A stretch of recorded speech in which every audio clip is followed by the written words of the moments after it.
วันนี้เราจะมาเรียนเกี่ยวกับการใส่คำสั่ง copy หรือว่า copy cut หรือว่าเป็นแบบการ copy หรือว่าย้ายหรือว่าการตัดแล้วก็การวางข้อความเรามาเริ่มกันเลยเนาะการใช้คำสั่ง copy เนาะ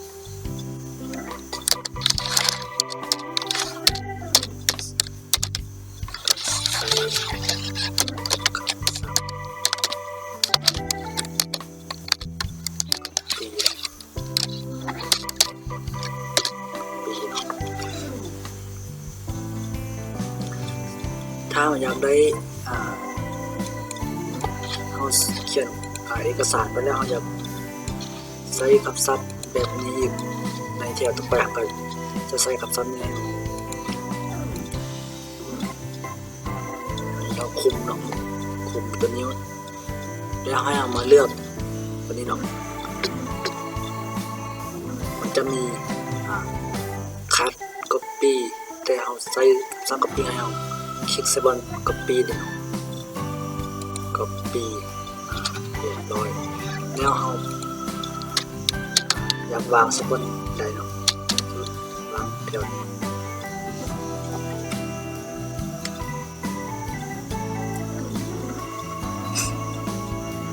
เราคลิกนี้เราคลิกเมาส์เนาะยืนเมาส์จะมีซ้ายขวาเนาะคลิกขวาเนาะแล้วเขียนเนาะตัวนี้เนาะเป็นตัวนี้เนาะคลิกใส่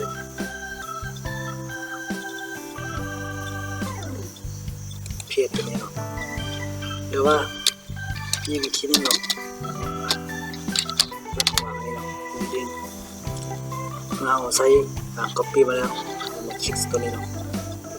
เพจเสร็จก็จะมาตัวที่ตรงนี้ซิก็ตัวนี้เรา copy มาแล้วในตัวเทอมนี้เนาะหรือเขาอยากได้ตัวนี้นี่ตัวภาษาอังกฤษคำว่า copy นี่เราคลิกใส่เราคลิกใส่ copy เอา copy เพื่อว่าไม่ต้นฉบับนี้มันหายไปเนาะการ copy เราจะมาวางสบันนี้ก็คลิกเมาส์นี้แล้วคลิกซีใส่บนเพจนี่เรียกว่าคีย์ลัดมันก็คือว่า Ctrl V เนาะ Ctrl V คลิกใส่หรือว่าใส่ Ctrl V อะไรเนาะใส่นี่คำสั่งนี่จะมีอยู่ในแป้นพิมพ์บนจะมีปุ่ม Ctrl ตัว V เนาะคลิก Ctrl แล้วก็ V มันจะมาคือกันแบบนี้ส่วนคำสั่งการใส่ copy นี้ถ้าเราอยากใส่ตัวนี้เราก็เป็นคำสั่งเกิดคีย์ลัดเนาะจะเป็น Ctrl กับตัว C Ctrl บวกตัว C ก็ได้เนาะรุ่นเอาคุมเนาะบางมันคุมทั้งหมดเลยคุมหมด Ctrl C จะให้มาวางไว้บนนี้ก็คลิกเมาส์เส้นระบายที่เราเรียนมาแล้วการ copy การวางก็คือ Ctrl V จะมาขึ้นกันนี่จะเป็นเกี่ยวกับการใช้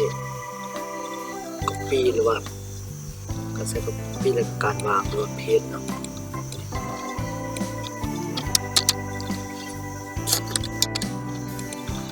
ใช้คำสั่ง copy เลยกันนะวันนี้ต่อไปการใช้คำสั่งตัดเลยนะแบบคัดเลยนะ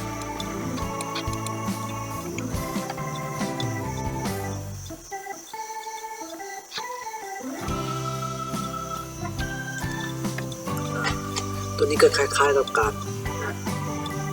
คำสั่งแบบคล้ายๆกับ copy เนาะต่างแต่ว่าการคัดเนี่ยมันจะเว้นต้นฉบับสมมติเราคัดคำสั่งตัวนี้คัดสมมติถ้าเสียคัดแล้วมันเลือกมันเก่าเนาะจะมีมันคัดเนี่ย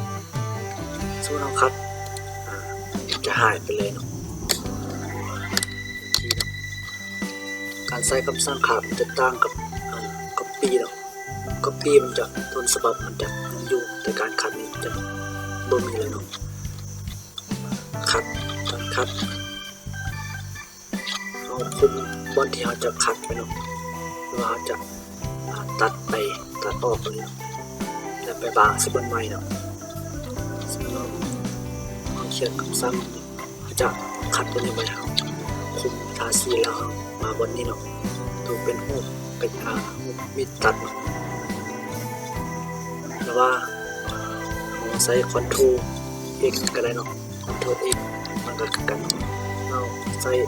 มันแล้วคลิกเป็นอย่างปุ๊บมันจะหายเลยจะหายเลยเวลาเราจะใช้เอาคุมแล้ว Ctrl X มันก็จะหายเหมือนกันใส่เลยทีเดียวเราใช้นี่เป็นคัดที่ใส่คัดแล้วเอาไปอยากวางก็ซ่อมมันวางกันเนาะสมมติจะวางสมมติกับวางคือกับแบบเทียบมาบน